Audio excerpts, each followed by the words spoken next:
Hello and welcome back to the Center for Critical and Cultural Theory. My name is Dr. Roger Green. This is a lecture on Walter Benjamin's famous essay, The Work of Art in the Age of Mechanical Reproduction. It's part of a series that we are doing that is an introduction to critical theory. Uh, Couple of things about Walter Benjamin and just the Frankfurt School critical theorists. As many recent critics have shown, uh, the Frankfurt School thinkers oftentimes come from bourgeois backgrounds themselves, and they're critiquing, um, uh, in some ways, they're critiquing their family structures, right? That some of their fathers happen to be like factory owners or something like that. So they're recently bourgeois in a way, and then also because so many of them are Jewish, there's another sort of layer to the questioning of like what one's place is in society. So there's a kind of development or an ascendancy to a kind of middle class position, but then there's a critiquing of the middle class position itself, alongside the massive rise in the 20th century version of anti-Semitism as well. So cultural critique is happening for them in a many layered sort of way, that I think is even more intense than, we might think of going back to Marx and think about, how his grandfathers were rabbis, but then his own father converted away from uh, Judaism. And so Marx is sort of raised in this like non-religious, but uh, um, Jewish context, but that even so-called assimilated Jews still get discriminated against in European culture. Another thing I think that I should sort of throw out in the background here, although it's not something that it's not he's not a painter that Benjamin talks about, of course, is Marc Chagall, and uh, uh, many painters and the whole idea of abstraction in painting that's kind of emerging around the same time. I think that there's a discourse going on, especially with Jewish painters who are moving towards abstraction and modernism in paintings, that is doing a parallel critique, I think, for the time that Benjamin is writing this. And of course, it's not mentioned in this essay, but in the background is the whole degenerate art exhibit. So the Nazis were purchasing and collecting all sorts of art, especially modernist art, and then putting it onto displays, especially Jewish artists, and claiming that modernist and abstract art was um, somehow symbolic of some sort of degeneration of society, and so they were um, proposing kinds of art. And of course, Hitler was a painter himself and was into landscape painting, which would have been associated with an earlier and even bourgeois sort of sensibility. Benjamin is not discussing that here, but I think it's just important to have this in the open. He does open with this quote by Paul Valéry, um, um, uh, who is a poet of the late 19th and early 20th century from France. And there is this shift towards symbolism in French poetry of the late 19th century. And so the symbolist poets like Valery are already commenting on a sort of shift in the idea of aesthetics. And you might kind of hover that shift to symbolism within poetry. You might sort of put that in parallel discussion to shifts towards impressionism in painting and shifts towards expressionism. When I deliver these lectures in class, we look at paintings from the era and the impact that photography has on the painting as well. So there's useful ways to illustrate this, but I'm just going to dig into Benjamin's essay here. Um, he opens with this preface about Marx. And so one of the things I've been trying to emphasize to my students in Intro to Critical Theory is just like, what is it that the critical theorists do? And one of the things is they do this kind of material account of history.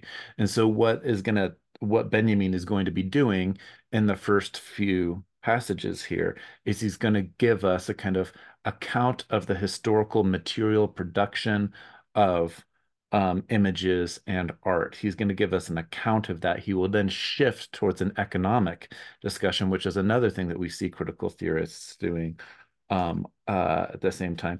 He will later in the essay shift to a brief account of the unconscious, or trying to account for the irrational is the way I've been putting it in my lecture so far in this series.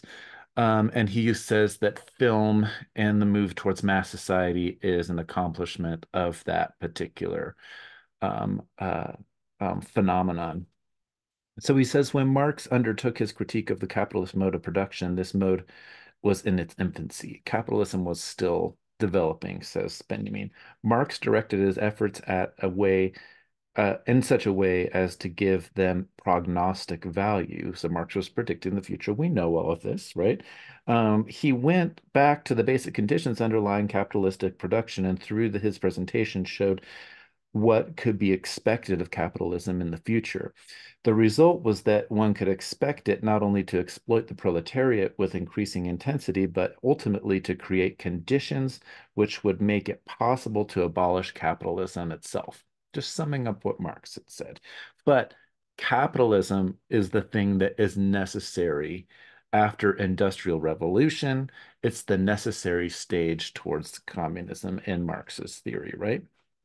The transformation of the superstructure, which takes place far more slowly than the substructure, has taken more than half a century to manifest in all areas of culture. The change in the conditions of production. So he says only today can it be indicated what form this has taken. Certain prognostic requirements should be met with these statements.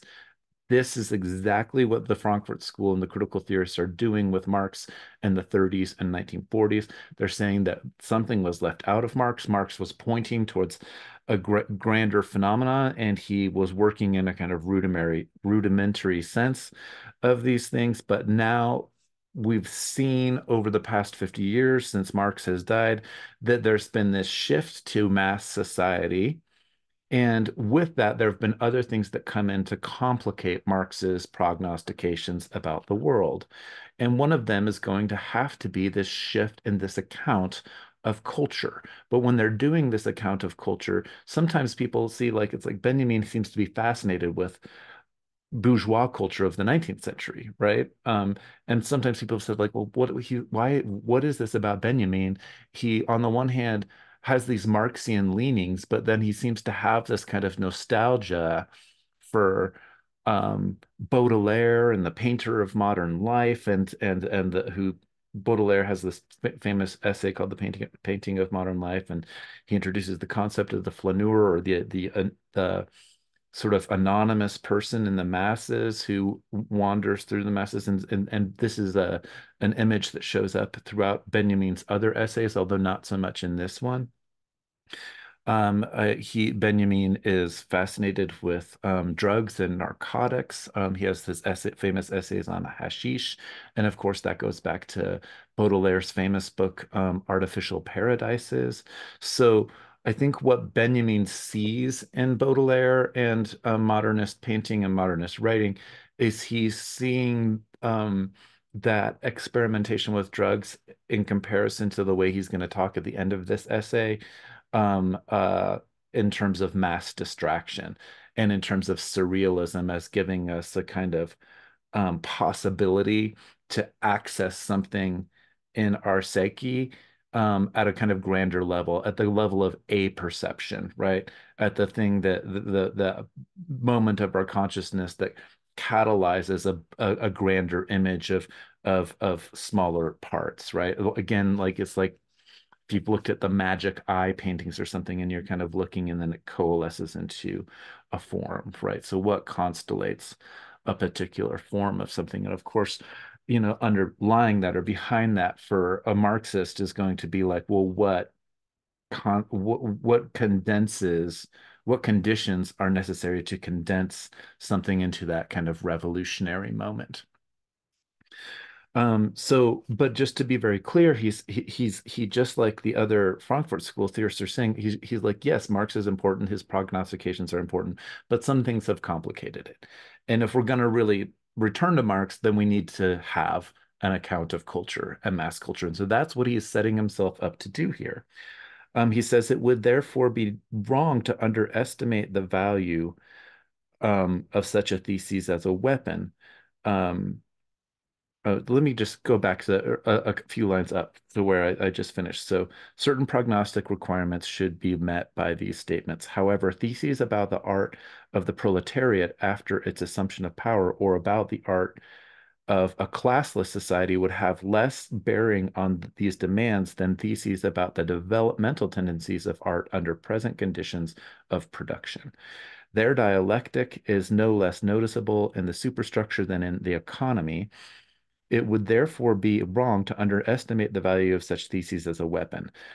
They brush aside a number of outmoded concepts such as creativity and the genius, eternal value, mystery concepts whose uncontrolled and at present almost uncontrollable application would lead to a processing of data in the fascist sense. The concepts which are introduced into the theory of art and what follows differ from the more familiar terms in that they are completely useless for the purposes of fascism.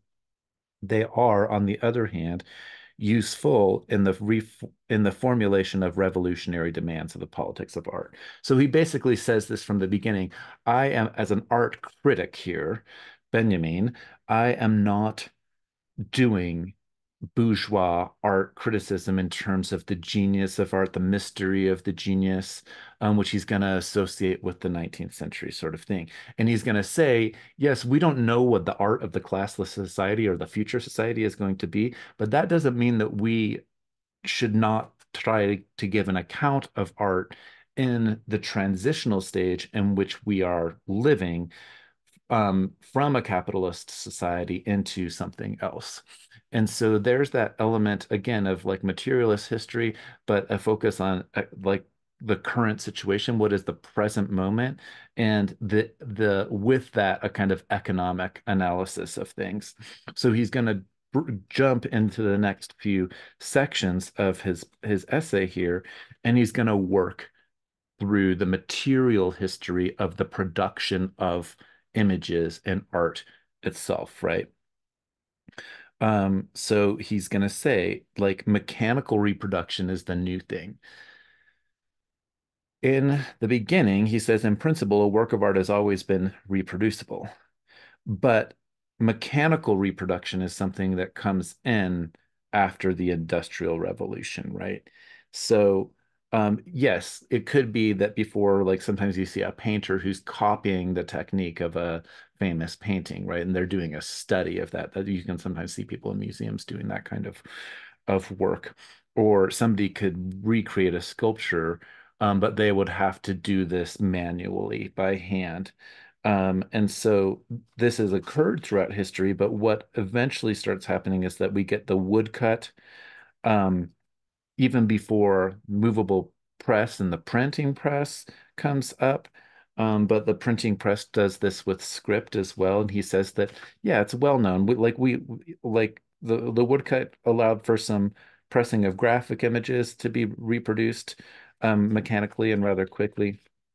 He says the enormous changes which printing, the mechanical reproduction of writing, has brought about in literature are a familiar story. Like we know about this. This is what produces the Renaissance, a whole shift in literature, an explosion of new literary forms eventually, like the novel, for example. Yeah, he's not going to go into a lot of depth on that particular subject. He says, however, within the phenomenon which we are here examining from the perspective of world history, print is merely a special. though particularly important case. During the Middle Ages, engravings and etchings were added to the woodcut. At the beginning of the 19th century, lithography made its appearance. And then, very quickly after lithography, we get photography, which amplifies. So, there's this speeding up of the ability to reproduce images in particular, right? In addition to print. So we're moving from almost a sense of a print dominant culture to an image dominant culture in this particular essay. He says that there are two, in section two here of his essay, he says, even the most perfect reproduction of a work of art is lacking in one element, its presence in time and space, its unique existence at the place where it happens to be. So we start getting a different sense with reproducibility of a concept of the origin or the original work or the authentic work. And so he says here, the presence of the original is the prerequisite to the concept of authenticity. You have to kind of have multiple things to compare it before we can see that, like, oh, the original thing, and we can worship the original thing in a sense. He says chemical analyses of the patina of a bronze can help establish this, as does the proof that a given manuscript of the Middle Ages stems from an archive of the 15th century. The whole sphere of authenticity is outside technical and, of course, not only technical reproducibility. Confronted with its manual reproduction, which was usually branded as a forgery, the original preserved all of its authority. Um, not so with the new technical reproduction. He says the reason for this is twofold. He says, first, with mechanical reproduction, the process of production is far more independent of the original than manual reproduction, and it can move quicker, right? We don't have to have individual copiers copying things like scribes, like copying earlier like medieval manuscripts or something like that. He says, secondly, technical reproduction can put the copy of the original into situations which would be out of reach of the original itself. So now we can move it around. We can, like, make a little postcard image of it and stick it on our refrigerator. We could blow it up and, like, put buy your poster from the museum exhibit and put it on your bedroom wall. Um, so it becomes privatizable in a certain sense there as well. He says above all, it enables the original to meet the beholder halfway, to be it in the form of a photograph or a phonograph record. The cathedral leaves its locale to be received in the studio of a lover of art, or the choral reproduction performed in the auditorium or in the open air resounds in the drawing room through a phonograph, right? Or you can have the cathedral image put onto the cover art for the record. So he says the situations into which the product of mechanical reproduction can be brought may not touch the actual work of art, yet the quality of its presence is always depreciated. Something happens over time to the idea of the originality of that piece of work, to its authenticity. He says this holds not only for the work of art, for the artwork, but also, for instance, for the landscape, which passes in the review before our spectator in a movie. In the case of the art object, a most sensitive nucleus, namely, its authenticity is interfered with, whereas no natural object is vulnerable on that score. The authenticity of a thing is the essence of all that is transmissible from its beginning, ranging from its substantive duration to its testimony to history, which it has experienced. Since the historical testimony rests on the authenticity of the former, too is jeopardized by the reproduction when substantive duration. ceases to matter. It's like, just think of it like a natural landscape, a natural phenomenon, like Niagara Falls or something like that, right? Like it would be one thing before the age of mechanical reproduction to encounter a massive site like that. Um, but something is deteriorated about that experience when you've seen pictures of it and you've seen it on film, and then you go see it in person. Yeah, it might still be more overwhelming in real person, but it's been able to be repackaged into the idea of Niagara Falls, which is a place where, a lot of people used to go on their honeymoons in the 1950s or something like that. And so, alongside this idea of authenticity is, of course, the famous concept of the aura of a piece of work here. And it is something about it is the context of the reproducibility that adds to our perception of an aura to begin with, right? So that I think that is important here. He says one might subsume the eliminated element in the term aura, and go on to say that that which withers in the age of mechanical reproduction is the aura of the piece of work, or the work of art. This is asymptomatic process whose significance points beyond the realm of art. One might generalize by saying that the technique of reproduction detaches the reproduced object from the domain of tradition. By making many reproductions, it substitutes a plurality of copies for a unique existence. And in permitting, the reproduction to meet the beholder or the listener in his own particular situation, it reactivates the object reproduced, right? So that there is the reproducibility, but then there's like the reflection back on the original, right? Um, these two processes lead to a tremendous shattering of tradition, though, which is the obverse of the contemporary crisis and renewal of mankind. Both processes are intimately connected with the contemporary mass movement. And he says that this is film is where we can really, really see this. Film is a relatively new medium that is emerging in Benjamin's own lifetime, right? He's born around 1890 or so and dies in 1940, trying to escape the Nazis. Um, so he says the film is the most powerful agent. Its social significance, particularly in its most positive form, is conceivable without destructive cathartic, or is inconceivable without its destructive or cathartic aspect. That is the liquidation of the traditional value of the cultural heritage. And what saying here is that with film, like, and he quotes this guy Abel Gance a couple of times here, but Abel Gance is like is kind of wrong. He's a critic who says with film we're going to get like Beethoven and the return of religion. We're going to see Jesus on film. We're going to see and we actually, in the 50s, you get like the Ten Commandments in these films that are trying to do these epic types of things.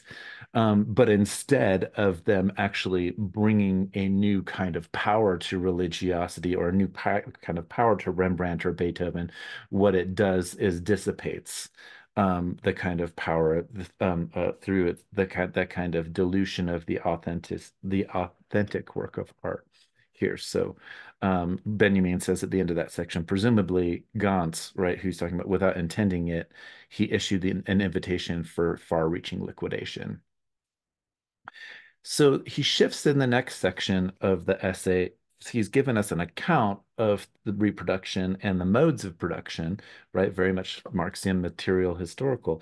And then he shifts to how this changes human perception, which is an interesting kind of shift here. He says, he talks about human sense perception. He says, during long periods of history, the mode of human sense perception changes with humanity's entire mode of existence. The manner in which human sense perception is organized, the medium in which it is accomplished, is determined not only by nature, but by historical circumstances as well. This is exactly what Horkheimer was saying in tradition versus critical um, theory, right? Traditional versus critical theory. Traditional theory describes things, right? But what critical theory does when we look at facts and factuality and facticity in the scientific sense, Um, uh, Critical theory says that even facts change and are constructed or part of the development of human perception over time as well, right? So facts have their own kind of historicity. It's exactly the same sort of thing that Benjamin is doing here. He talks about some early Italian artists. He says if changes in the medium of contemporary perception can be comprehended as a decay of the aura, it's possible to show it in its social causes. Again, what do we do? Marx says we shift away from the individual enlightenment rationality of the bourgeois capitalist, and we move to an analysis of society itself. Benjamin has done the same thing here. He's just doing it with application to the history of art. And he's using the concept of the aura as a way to kind of reach out to to the social causes of human perception as a whole changing over time. He says the concept of aura, was proposed above with reference to historical objects, may be usefully illustrated with reference to the aura of natural ones. So again, we could talk about it in terms of statues and art pieces, or we could talk about it in terms of, of like paintings or photographs of Mount Everest, or like kind of my example of Niagara Falls a few minutes ago, right? He says that we define the aura of the latter as the unique phenomenon of a distance, however close it may be, if while resting on a summer afternoon you follow with your eyes the mountain range on the horizon or a branch which casts its shadow over you, you experience the aura of those mountains or of that branch. This image makes it easy to comprehend the social basis of the contemporary decay of the aura. It rests on two circumstances, both of which are related to the increasing significance of the masses in contemporary life, namely the desire of contemporary masses to bring things closer spatially and humanly, which is just as ardent as their bent towards overcoming the uniqueness of every reliability by accepting its reproduction. We can think about this if you go to a museum and you see um, romantic art from the late 19th, or sorry, the late 18th and early 19th century, and we get landscape art. It's landscape after landscape after landscape, especially with the romantic stuff where it's really big, grand landscapes. So it's like a little ship that's like floating on a stormy sea or something like that, right? What we're already seeing that in the age of as industrialization is coming, like this fascination of nature and capturing nature, but we're also bringing nature back into things. So there is something when if you're studying landscape painting and that time there's something very almost colonizing or the kind of colonial gaze that is happening among these people who are doing nature and landscape painting, which is so popular. The flip side of that, of course, is going to be portraiture, and he's going to have some stuff to say about that. Um, he says every day the urge grows stronger to get a hold of an object at very close range by way of its likeness, its reproduction, or unmistakably reproduction as offered by picture magazines and newsreels differ from the image seen by the unarmed eye. Uniqueness and permanence are closely linked to the latter. I mean, think about our phones and our cameras that we have right now. Like we're always capturing something. Like I want to capture something, I want to put it onto the web, and it's like it loses its grandeur, especially if it's like a big natural sort of phenomenon. He says. To pry an object from its shell to destroy its aura is the mark of a perception whose, quote, sense of universal equality of things has increased to such a degree that it extracts it even from a unique object by means of reproduction. This is manifested in the field of perception in which the theoretical sphere is noticeable in the increasing importance of statistics, right? So math and statistics and new science, that instrumental rationality that the other Frankfurt School people have been complaining about.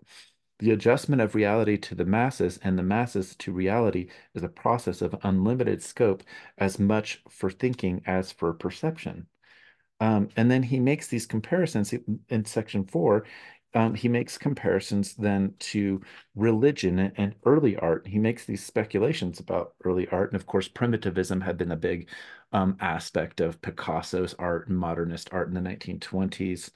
Um, uh, but he says early on, art is tied like its aura to a kind of ritual that's magical and at first and then religious. So it's early on. He's giving this account, this historical account that's very familiar in religious studies for anthropologists of during this period, that we move from human society moves from it's a kind of like quote primitive stage of magic and then into the kind of organized religion that comes with big cities and priestly classes being separated from warrior classes. This was kind of the way the story used to go. Some maybe more recent challenges to that kind of developmental story, but I'm not going to go into that here. It's just something that Benjamin is buying into in his through Marx, of course, but that kind of casting back a glance and doing the history of human civilization, that world history, which of course for them is tied to their European perception as well, right? Although, and then Levinas, we saw Levinas doing this with Heidegger too, right? Rereading all of the history of philosophy as rereading philosophy as the history of philosophy, right? It's very modernist 1920s, 1930s thing to be doing. But what Benjamin is saying here, and what I think is interesting in terms of his social analysis of this, is that he's saying is that what art is doing and losing its authenticity or its aura is the same thing that happens with religiosity and secularization, right? So art goes through its own kind of secularizing kind of function. He says, and it moves away from the ritual function. He says, in other words, the unique value of the authentic work of art has its basis in ritual, the location of its original use value. This ritualistic basis, however remote, is still recognizable as the secularized ritual, even in the most profane forms of the cult of beauty. The secular cult of beauty developed during the Renaissance. Skipping down a little bit, he says, what happens in the late 19th century through this kind of detachment is the shift with secularization towards consumer culture. And with that, there becomes a detachment from its original context and a kind of re-spiritualizing of it. He says that art for art's sake is the example of this. It's like it treats art itself as kind of a religion. He says uh, art reacted with the doctrine of art for art's sake, or art lauer or laur. It's hard to shift to French pronunciation there. Art for art's sake, that is, with a theology of art. This gave rise to what might be called a negative theology in the form of the idea of pure art, which not only denied any social function of art, but also any categorizing by subject matter.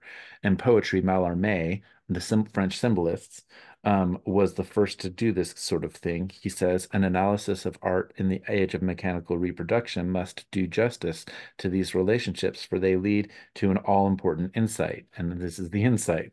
For the first time in world history, mechanical reproduction emancipates the work of art from its parasitical dependence on ritual. To an ever greater degree, the work of art reproduced becomes the work of art designed for its reproducibility. The photographic negative becomes one of this. The MP3 could be an example of this, or vinyl records, or cassette tapes, or CDs, right?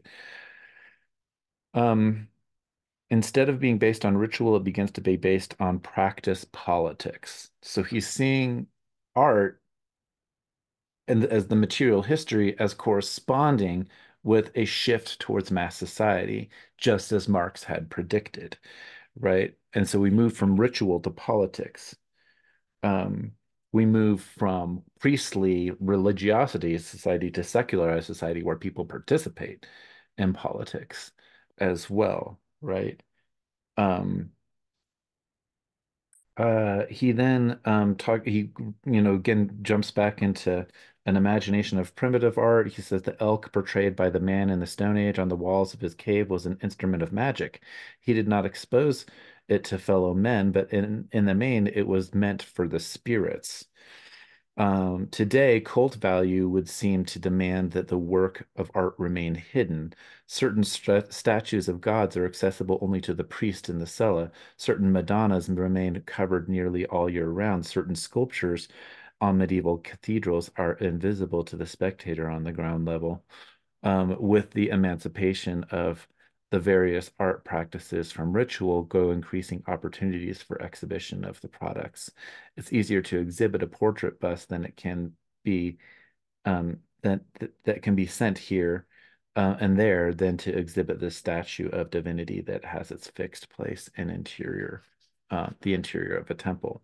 And so he says the same old is true for painting. Um, and even though the public presentability of a mass originally may have been just as great as that of the symphony, the latter originated at the moment when public presentability promised to surpass the masses. So we get shift from the mass to the development of the opera house and then the really big concert hall, right? As well. He will come back to architecture at the end of his essay. As so technical reproduction of things also show a shift in human sociality and human social relationships. As the recent anthropologist says, Michael Wesch, when technology changes, human relationships change. Um, or media theorists like Marshall McLuhan, famous media theorists from the 60s, the medium is the message.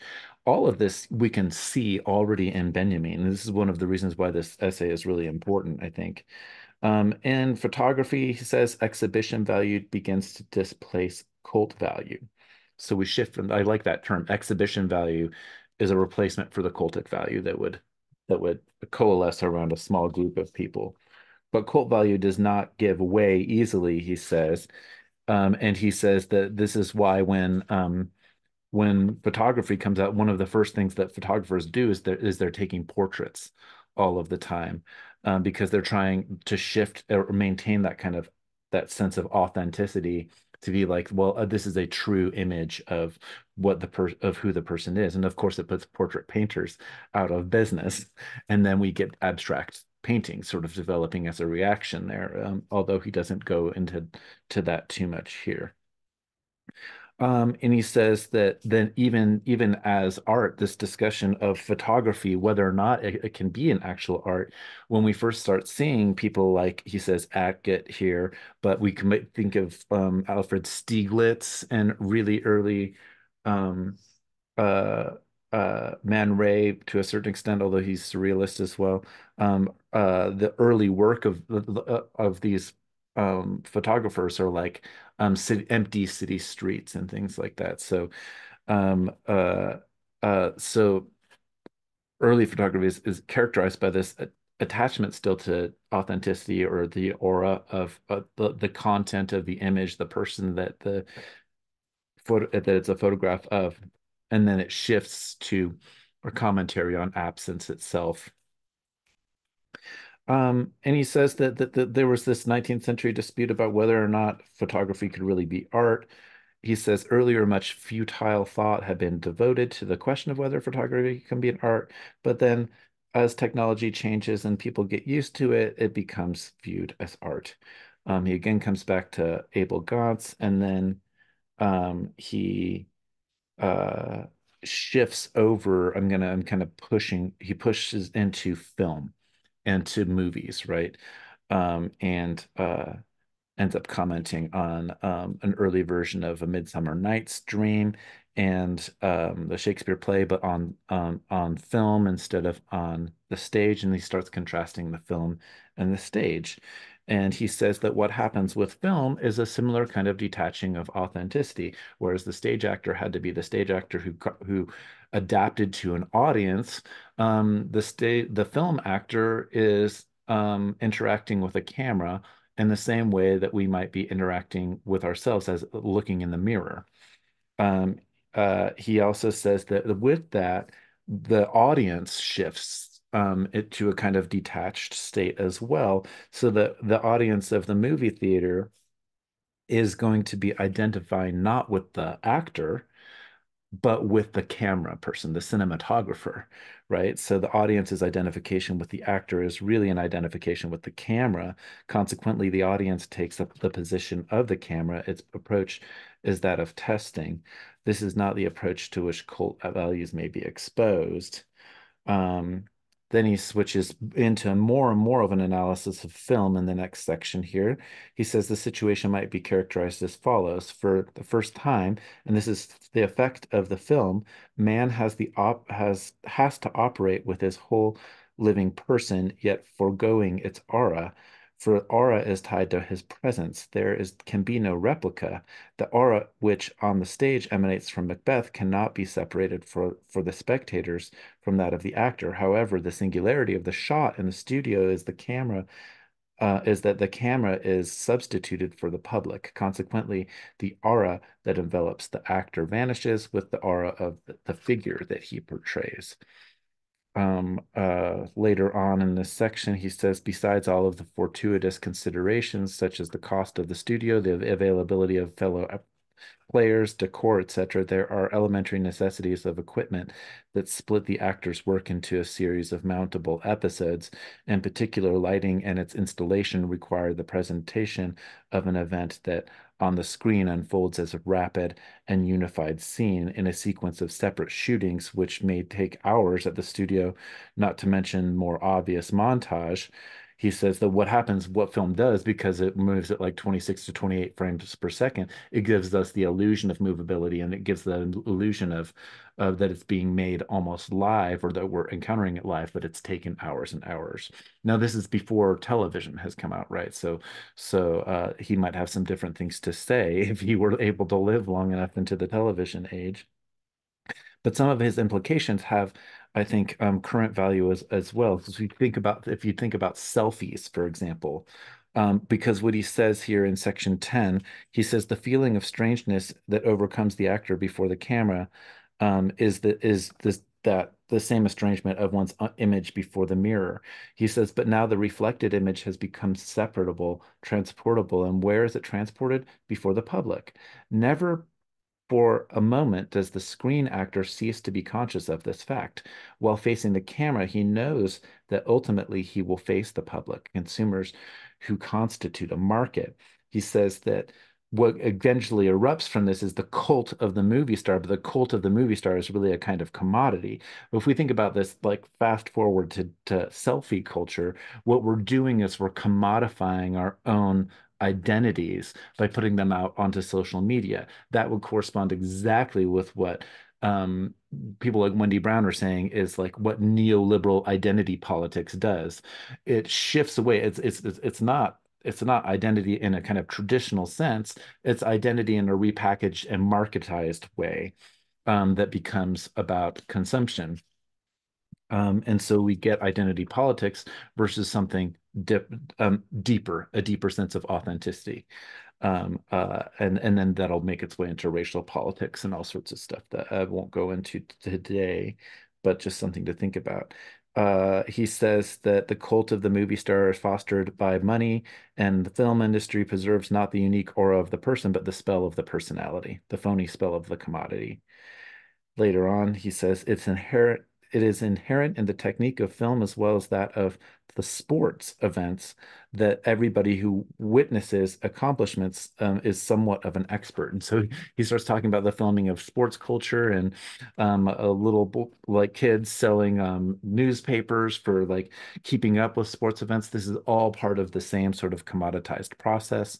He says with the increasing extension of the press, so the mass media, which kept placing new political, religious, scientific, professional, and local organs before our readers, an increasing number of readers became writers as well. So this happened as well. The late 19th century, we go from the author as being this established character to a new kind of like amateur class of authors who are producing mass paperbacks.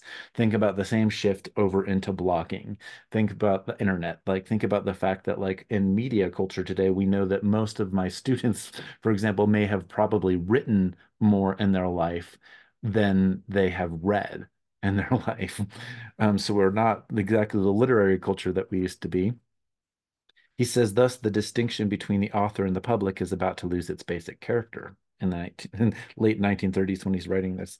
The difference becomes merely functional. It may vary from case to case. At any moment, the reader is ready to turn into a writer. When Roland Barthes says this, that the writer has become the reader, the writer has become, or the reader has become the scripter, and famous essays like The Death of the Author that he will claim, famous essays. It's right in Benjamin, right? So this is why this is important. Um, uh, then he shifts to the illusion of the spectacle.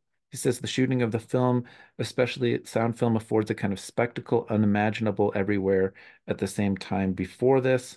But it presents a process in which it is impossible to assign to a spectator a viewpoint which would exclude from the actual scene, such as extraneous accessories as cameras, equipment, lighting, and he gets to cutting. He makes a really interesting sort of comparison between the editor of the film who cuts things and the surgeon. And he says that what we used to have are magicians and shaman type figures, and what we have in the modern age are medical professionals who are surgeons, who dig into our bodies and cut into our bodies, where a magician might lay their hands on someone's body. And then he takes that comparison of the magician and surgeon and then carries it over between the painter and the cameraman. So the cameraman is, and I think the editor is what he would say here, is a kind of surgery. This is the process of secularization, the move to modernity, process that happens with industrialization. He says that of the painter is that he says thus for the contemporary man, the representation of reality by the film is incomparably more significant than that of the painter, since it offers precisely because of the thoroughgoing permeation of reality with a mechanical equipment, an aspect of reality which is free of all equipment, and that is what one is entitled to ask from a work of art. He says the conventional in section 12 here, the conventional is uncritically enjoyed and the truly new is criticized with aversion with regard to the screen, and the critical and receptive attitudes of the public coincide together.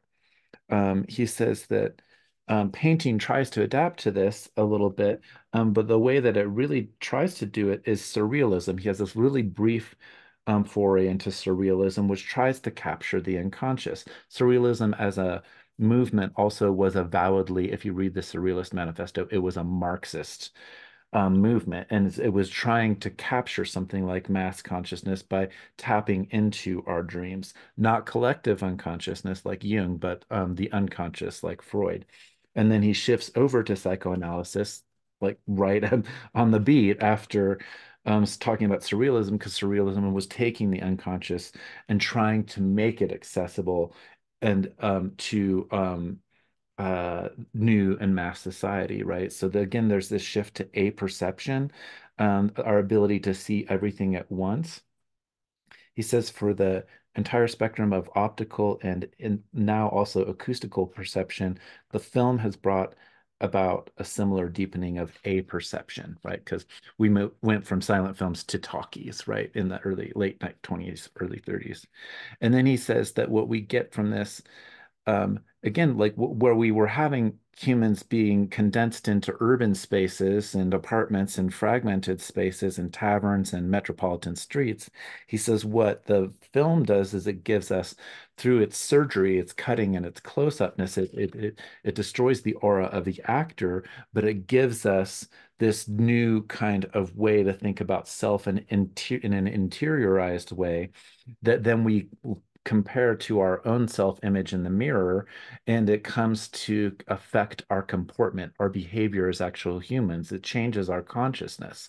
Michel Foucault, in a later essay that we'll read, is going to call this governmentality. There's this interiorization that happens, uh, and it's happening at a fast and quick pace. And so it's perfectly logical that something like psychoanalysis would be emerging as a form of discourse at this particular moment in time, as we've shifted to mass consciousness.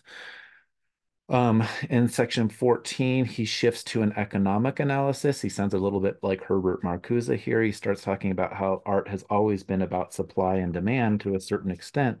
But what Dadaism after Surrealism tried to do was it tried to invert and just change the entire market, like to give up on the market value of any type of art by becoming ridiculous, by becoming absurd. Um, and he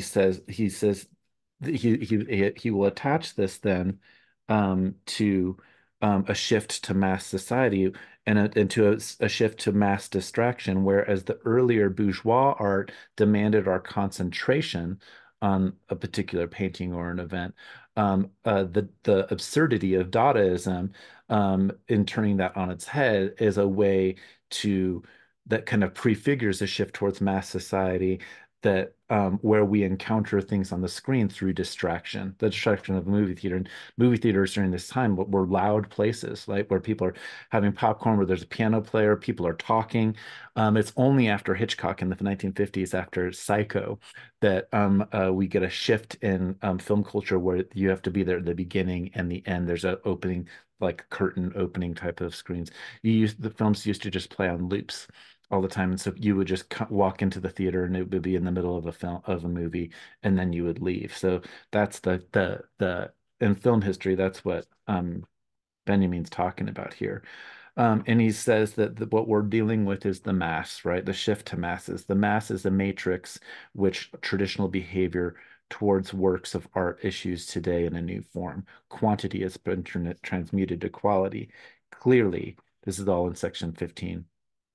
Clearly, this is at the bottom, the same ancient lament that the masses seek distraction, whereas art demands concentration from a spectator. That is the commonplace. The question remains whether it provides a platform for the analysis of film. A closer look is needed here. He says distraction and concentration form polar opposites, from which may be stated as follows. A man who concentrates before a work of art is absorbed by it. He enters into the work of art by the legend, like the legend of the Chinese painter who, when he viewed a finished painting. In contrast, the distracted mass absorbs the work of art. This is most obvious with regard to buildings. And so this is why I said he shifts to architecture here and to a perception, comes back to distraction. He says that reception in a state of distraction, which is increasingly noticeably and noticeable, increasing noticeably in all fields of art, is symptomatic of profound changes in apperception. This change, a change in our human sensibility, or is a change in aesthetics in the sense that aesthetics means of the senses, right? You get anesthetic when you go to the have surgery or something, and you get put under. Um, then he says in his epilogue here, he says that film is the thing that is doing this. And so reception in a state of distraction, which is increasing noticeably in all fields of art, is symptomatic of profound changes in apperception, and it finds this in film its true exercise. So that uh, film is the medium of mass consciousness. The film is the medium that tells us that we are shifting towards a proletarian society. And so in his epilogue, he says that the growing proletarianization of modern man and the increasing formulation of the masses are two aspects of the same process. He's done material history, and he's said that this accompanies human perception, and human perception is historical and changes over time, just like facts change over time. And he's going to say that fascism has tried as a political phenomenon to capture the proletarian mass. That's what it does by channeling it into a dictator like a Führer. But um, he says that what fascism then does is that it tries to it says fascism sees its salvation in giving these masses not their right, but instead a chance to express themselves, just like you're taking a selfie and posting it onto your like social media. Benjamin would say that that is the technology of fascism, right? Um, where we think that we're expressing ourselves. I'll start a blog, I'll start my own theory center and like do YouTube videos like I'm doing right now. He would be very suspicious of all of this, right? The masses have a right to change property relations, but fascism seeks to give them an expression while preserving property. So, the logical result of fascism is the introduction of aesthetics into political life, the violation of the masses, whom fascism, with its Führer cult, forces to their knees, has its counterpart in the violation of an apparatus which is pressed into the production of ritual values. So, what we get are like radio and eventually television and film to try and give a mass propaganda like message to people. All efforts to render politics aesthetic culminate in one thing, war, says Benjamin. War and war only can set the goal for mass movements. And this is what he sees going on in the late 1930s. He's like the world is heading towards war. People are consuming this through new mass media forms in movie theaters and newsreels and the radio, and it's being channeled by fascism to push people towards war. So it's being channeled to actually create the liquidation of humanity. And in that sense, mass media is operating the same way as imperial politics that produced World War One, where what we get is through technology and the mass reproduction of guns and bullets and airplanes and all of the industrialized society is we get that kind of instrumental reason that allows us to just destroy all of the world and all of humanity. And fascism aestheticizes this war as beautiful, as this is the thing that we want to accelerate towards. And so what he thinks that that we ought to be able to do is have a kind of, the critical theorist has this kind of moment of consciousness, this moment of pause or this presence of mind by being able to analyze the present for what it is and take a different turn, right? And he says that's where he says communism is going to if fascism is rendering art aesthetic or the aestheticization of art, communism tries to respond by politicizing art itself. So it's not just about the message, but it's about reading art in a particularly different way alongside with this kind of critical lens that isn't a praising of the old genius like in the bourgeois form, but it's in a way of looking at maybe a film's what a film is saying about our society as a whole. So reading film or work socially and then reading it within the contemporary moment to see how it's giving us insight into where we actually are at in the stage of history and the development of a process that maybe Marx is right about in his prognostications, but we don't know what that kind of the art of that end society is going to look at. Instead, what we can do is we can look at art and try to understand the unfolding of things in our particular moment. That is the Frankfurt School classic critical shift towards cultural analysis. It's why my center is called the Critical and Center for Critical and Cultural Theory, because what will characterize critical theory from the 1940s on to the end of the 20th century is going to be um, engaging with what it means to do cultural analysis, and of course that's going to overlap with new media and things like that. So I hope that that helps give a recap here of or recap for me. Maybe it's the first time you've read Walter Benjamin. You can say Benjamin too, by the way, but if you can anglicize it. Uh, Walter Benjamin, his famous essay, The Work of Art in the Age of Mechanical Reproduction. We're going to carry on from this in this course to our next lecture, which is going to deal with back to Max Horkheimer and Theodor Adorno, and we're going to look at their commentary on mass society. But even in that last paragraph of Marx of this essay here, where he talks about we went from Homer, where humans were the object of contemplation for the gods, that there's an inversion from Homer in today's society. Um, what Horkheimer and Adorno are going to do, and that the essay from for next time is going to be from their big book, The Dialectic of Enlightenment, is they're going to go back to Greek culture and they're going to try and see if they can find some sort of logical line that develops towards what the catastrophe of fascism and mass politics that they've seen arise in their particular time. Remember that Levinas already was pointing to this about almost 10 years earlier than they do it, right? So even though he's not considered a Frankfurt School critic, this is part of that modality of like critics at this particular moment in history trying to understand how they've gotten there. How the big wars like World War One and what's about to emerge, although Benjamin dies before much of it is over, is World War Two. Okay, so we'll catch up with you another time. Have a great morning, evening, afternoon, whenever, wherever you are. Thanks for watching and support us on Patreon if you're able to. Um, uh, of course, our syllabus is on ccctheory.org. Take care.